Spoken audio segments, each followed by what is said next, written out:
Fascist Sheikh হাসিনার পতনের পর ভেবেছিলাম 2026 সালে হবে আসল ভোট, কিন্তু 2026 সালে হয়েছে ম্যানেজ ভোট।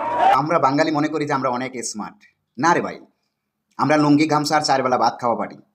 আমাদের এমন একটা অভ্যাস, চোরকে জায়গা করে দেই কিংবা চোরকে পালাতে সহযোগিতা করি, তারপরে বলি ধর ধর ধর। সেই জাতি আমরা। ইলেকশনের আগেই বলছিলাম যে বিএনপিকে ভালো কোনো মানুষ ভোট দিবে না।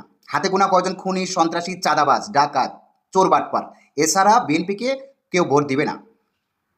দেখো, এই নির্বাচনে কারচুপি হয়েছে। দেশের মানুষ যখন বুঝতেই পেরেছেন, ঘরে বসে থাকেন না। যারা জামাতকে ভোট দিচ্ছেন, ভোটের অধিকার অর্জন করে নিন, মাঠে নামুন।